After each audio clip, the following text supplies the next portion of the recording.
మహాకుంభమేళా తొక్కిసలాట ఘటనతో అప్రమత్తమైన యోగి సర్కార్ రద్దీ క్రమబద్దీకరణకు పలు చర్యలు చేపట్టింది. కుంభ ప్రాంతాన్ని నో వెహికల్ జోన్గా ప్రకటించింది. వన్ వే వ్యవస్థతో పాటు పలు ఆంక్షలను పగడ్బందీగా అమలు చేస్తున్నారు. అర్ధ కుంభమేళాతో పాటు భారీ కార్యక్రమాలను సమర్థంగా నిర్వహించిన అనుభవం కలిగిన అధికారులను యూపీ ప్రభుత్వం నియమించింది.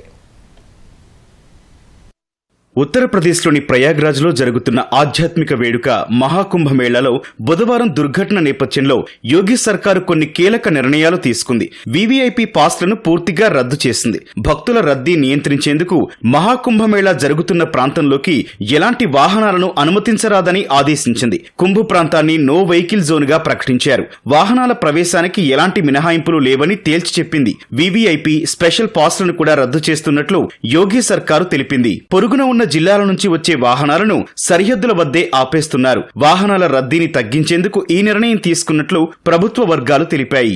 వచ్చే నెల 4వ తేదీ వరకు ప్రయాగ్రాజ్లోకి 4 చక్రాల వాహనాల ప్రవేశంపై నిషేధం విధించారు. భక్తుల రద్దీని క్రమబద్దీకరించేందుకు కుంభమేళా ప్రాంతంలో వన్ వే ట్రాఫిక్ వ్యవస్థను అమల్లోకి తెచ్చారు. చిరు వ్యాపారులు రోడ్లపై దుకాణాలు పెట్టుకుంటే వాటిని ఖాళీ స్థలాల్లోకి తరలించాలని అధికారులకు ఆదేశాలు జారీ చేశారు. ట్రాఫిక్ కు ఇబ్బంది కలగకుండా చూడాలని క్షేత్రస్థాయి సిబ్బందికి సూచించారు. కుంభ ప్రాంతంలో పెట్రోలింగ్ ను పెంచాలని పోలీసు అధికారులను యోగి ప్రభుత్వం ఆదేశించింది. పుణ్య స్నానాలు చేసిన తర్వాత భక్తులు ఎక్కడా ఆగకుండా అందుబాటులో ఉన్న ప్రయాణ మార్గాల ద్వారా వెళ్లేందుకు ఎప్పటికప్పుడు తెలియచేయాలని సూచించింది.